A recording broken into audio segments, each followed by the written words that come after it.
Yeah, I was exposed to things that night that I'd never been exposed to before. 50,000 Lions fans coming. G-Lang, G-Lang, G-Lang, G-Lang. We had one particular party at the King's Arms. Man making love to another man's sock. The week went pretty much downhill from there. A bottle fly across the room and hit someone on the head. And they wanted his blood.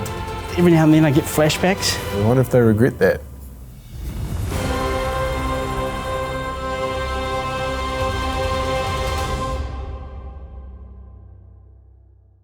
Yeah, hi, I'm Dylan Cleaver.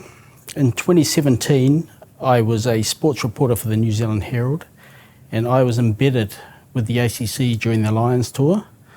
And to my dying day, I swear it is the toughest assignment I've ever had, and I would choose Eastern Ukraine on the front line ahead of doing that again. So yes, our first foray into rugby, Lions 2017, everyone creams themselves over Lions tours. Like, God, it's like, you know, there's predictions that there's 50,000 Lions fans coming, every motorhome's booked out. Great tour, actually. One of the, it was quite something, that tour. We were putting on functions at pubs, and we would sometimes wheel the caravan in there. We would do it within pubs with live crowds. It was quite, we'd never done that before. I didn't really know about the ACC's coverage protocols until I was sent on the road with them. New Zealand's knowledge of the Lions is powerful. Can you name 3 British and Irish Lions players? Jimmy Savile, he's playing on the open side. What do you think of him? I'm sorry, I don't know. Okay, what about George Harrison? No. No, have you heard of Dudley Moore? He's the halfback of the Lions. Yes, I have. Yep. Yeah. Yeah, he's a good player, isn't he? Yep. The Otago outside back, David Bain. Also, Mark Lundy was an open side flanker then. Have you heard of him? Woo! I think the Test series went Auckland, Wellington, Auckland. By the end of it, I was broken, but I was broken by Wellington.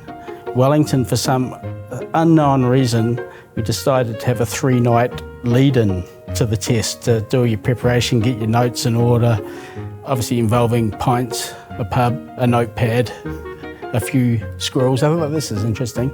And then I realised why it probably wasn't kind of Keith Quinn level detail. The first night there, Thursday night, was just a gentle, or meant to be a gentle warm-up. Following morning, I knew something was wrong immediately. I believe I went upstairs and told my editor that I wouldn't be contributing anything that day. And yeah, the week went pretty much downhill from there. I still, every now and then I get flashbacks. This was the first time the ACC went on commercial radio. Can you remember any of the feedback that came from being on commercial radio? Oh, yeah, we had some great complaints. Great complaints. One of the great things about the internet is it's not beholden to the Broadcasting Standards Authority. It's a Wild West. I mean, you can clean up the internet. So on that Lions tour, it was the first time we were out on commercial radio, beholden to the rules of broadcasting. You're not up against R18 videos like you are on the internet. I mean, the ACC's the least of your problems on the internet, but on a commercial broadcast on Radio Hauraki, ACC is the worst of your problems. There was a nice older lady who was on a boat in the Bay of Islands who was listening in, and she thought that she'd come across just the official coverage. And for all intents and purposes, it sounded the same ground effects.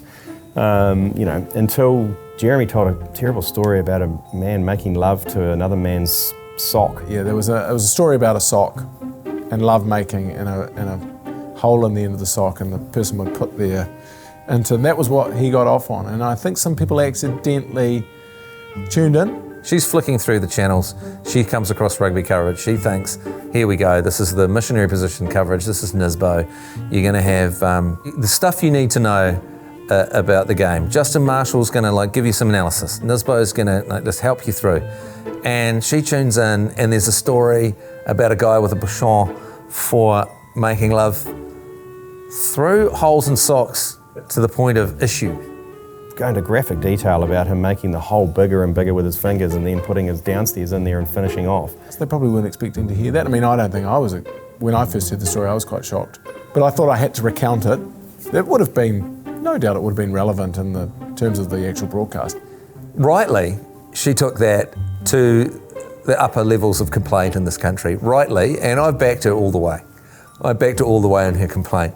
because that's not what she deserved. She was just sipping a Pinot Gris on her boat in the Bay of Islands, and the filth of Jeremy Wells' friend group is forced upon her. But I was hopelessly naive. At first I thought they were actually commentating from the grounds, and I got myself accredited to go and watch the Lions games, which ended up being immaterial because they commentated the games from various, I guess you can only call them places of ill repute on the road. All the tickets sold out really quickly, so we thought there was an opportunity there to run parties, viewing parties, and commentate at the pub for people who couldn't make the games or couldn't afford the tickets because they were outrageous. It's quite an unruly situation. What resulted was potentially 4 weeks of absolute carnage at bars around New Zealand in Christchurch, Wellington, Rotorua, and 2 in Auckland. It was mental, especially the Auckland ones. We had one particular party at the King's Arms.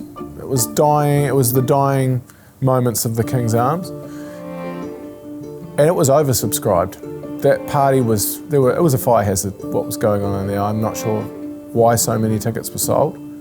Yeah, I was exposed to things that night that I'd never been exposed to before. Not from the commentary team, I must say, but yeah, there was one notable occasion where I noticed a guy handed me his camera and said, "Do you mind getting a photo of myself with Grot Lane?" So I thought, yeah, why not? That's pretty harmless stuff.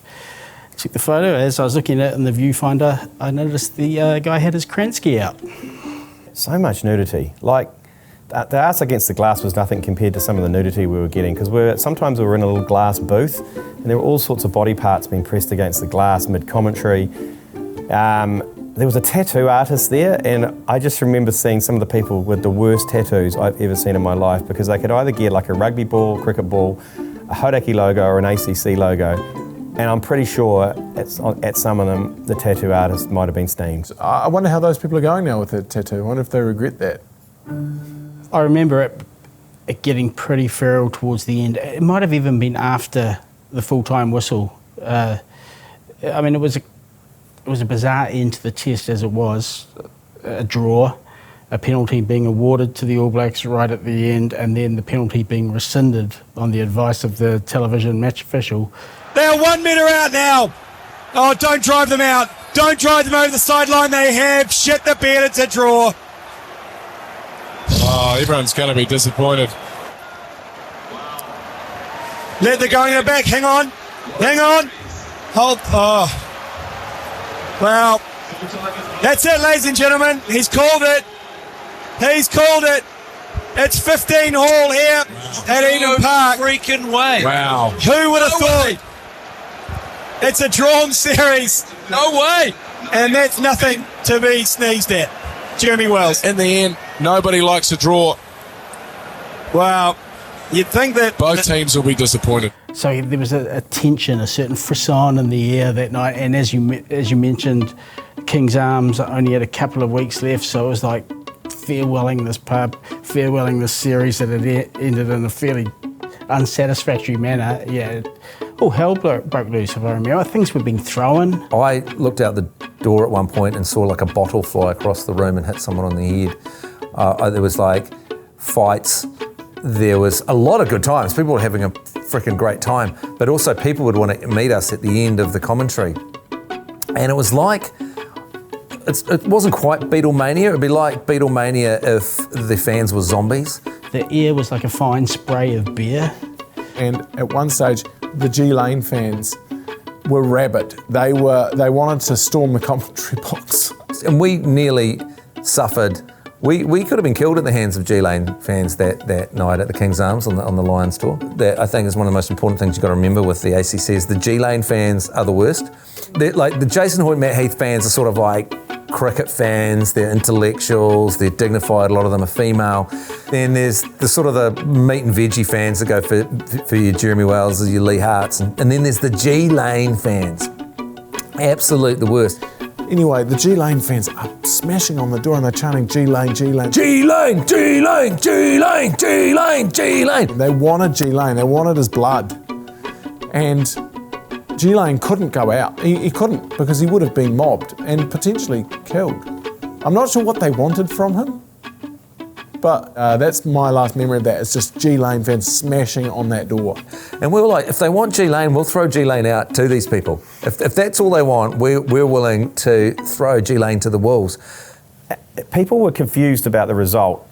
They had bad tattoos, they were dangerously steamed. I mean, we had to run for our taxis through the mob. And the King's Arms in Auckland, I'm glad it's been knocked down. Why were we... It seems like our history is splattered with these unfortunate incidents while we're just trying to do our job. We're just trying to be as professional as we possibly could. We're under duress. Would you ever go, would you ever think about going on tour with the ACSB again? Yeah, so by the time we got to Auckland, I was broken. The Test series, as I mentioned, ended in a fairly strange way, and I swore, no, I would never do anything like that again.